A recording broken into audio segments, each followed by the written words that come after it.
Yeah. So the next person to sign up to speak is Kendra Barlow Johnson. Kendra Barlow Johnson. Not here this evening. Okay. The next person who signed up to speak is Erica Stelavan.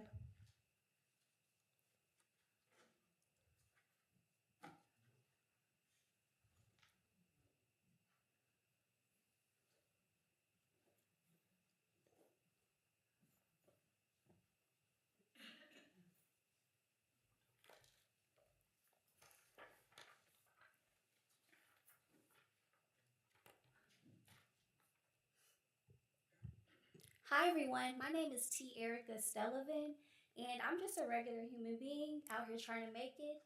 I came here tonight to read this essay I wrote called I Can't Hear You Over the Sound of Being Free. I learned all my lessons the hard way, so on April 19th, what could have been a verbal warning led to me receiving a citation for my plate light being out, finding out about a warrant, and my first time going to jail. I actually went to two different jails in 1 week. From April 19th through 22nd, I stayed in Sangamon County Jail waiting for Logan County to come get me in regards to a warrant for a traffic violation from 2020. I remember the whole time on the way there thinking, I cannot believe this is happening to me. I'm really going to jail? I've spent my whole life trying to avoid this exact moment, trying to break cycles to avoid the kind of situations that lead people into the system. So I was in shock and I went through every emotion.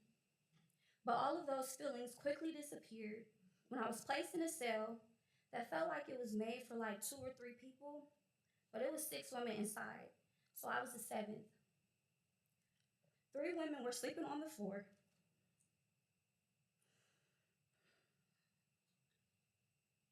One was an elderly disabled woman. The air in the facility was broken. So the only airflow that was coming in was from a fan that was sitting outside the door, blowing through the chuck hole. The tension was already high, and for hours and for some of us days of being in these conditions, multiple arguments occurred. One instance in particular's deputy heard the commotion and immediately rushed over, threatening to send tasers into the cell.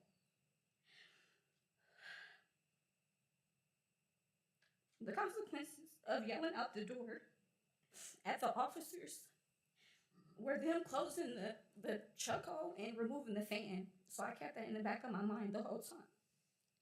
But I couldn't be quiet any longer. So I got into an argument with the deputies, questioning why they would threaten to send tasers in the cell when five of us weren't even doing anything. One of the women that were arguing was laying down. I could go on and on, but I have to leave y'all with this. There was a girl in there that everybody knew something was seriously wrong with. On top of that, she had been unmedicated for 4 whole days. When the sheriff came to get her for her transfer, she was immediately triggered. And in the middle of her completely spazzing out, a sheriff yelled out, "Sorry, I can't hear you over the sound of being free," as he was escorting her out in a wheelchair. And that image will live with me forever. I witnessed treatment that I can only describe as cruel. Human beings sleeping on the floor on 1 inch thick mats, physically and mentally disabled citizens going days without much needed medication, days without seeing a nurse, and people struggling with addiction being referred to by derogatory slurs. I'm no stranger to the injustices of the jail and the prison system in our country, and I promise you this is not even the half.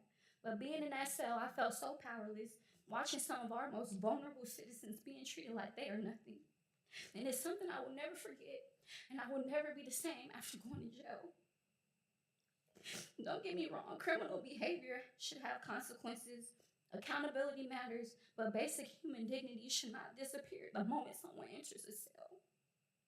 The people our law enforcement officers come in contact with the most are often people battling mental illness, addiction, homelessness, or simply difficult circumstances. And what if that was someone that you love?